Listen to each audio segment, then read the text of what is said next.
Hi, Dougherty Dolphins. This is Miss Annie, and this month's lesson is called Meaningful Mosaics.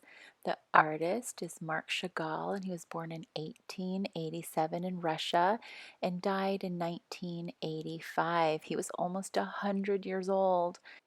Here are some fun facts about Chagall. His childhood home had no art on its walls, yet he became an artist.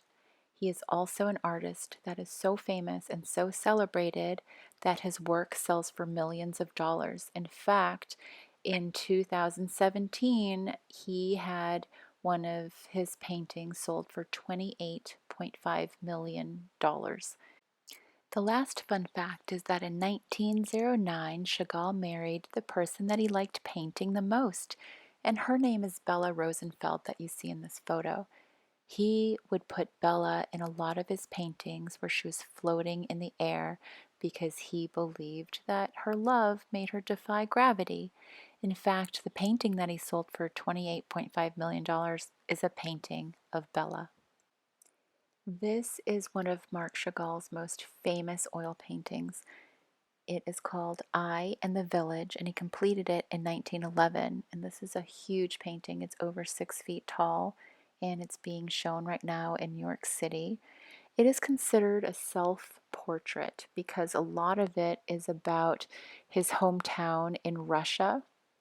You see a green-faced man and a goat staring at each other, and there's a glowing tree held in a hand. There are a group of houses. Everything is painted in a dreamlike way, and he liked painting things in the style called Cubism, which kind of looks like a mosaic. A mosaic is a picture made by putting together small pieces of material like stone or tiles or just small areas of different colors. Your student project will be to create a mosaic, and you can choose what shape to put in the middle that has meaning to you. First, let me go over the color wheel. Warm colors are colors like red, orange, and yellow, and cool colors are like green, blue, and purple.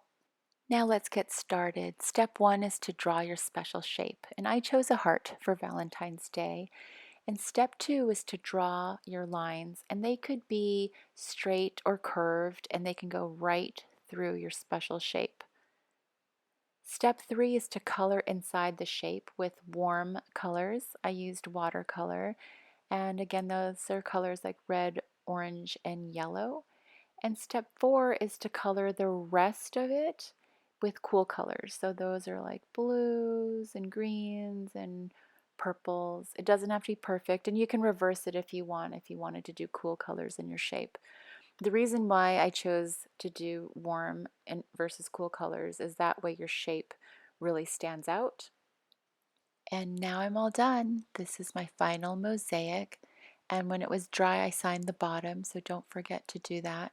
And one quick tip when you're coloring is try not to put the same color right next to itself. So if you're doing red, don't put red right next to it. But if you happen to do that, and I did that as well, it's really easy to fix. You just put another color on top and it just changes it just enough. And so here are some other examples. You can make it as complicated or as simple as you want based on how many lines you put through it.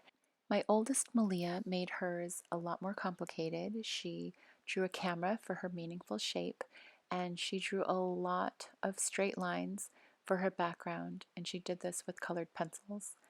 Ava, my youngest, did a dolphin for Dougherty and did a grid-like pattern for her lines. She did this entire mosaic with crayons.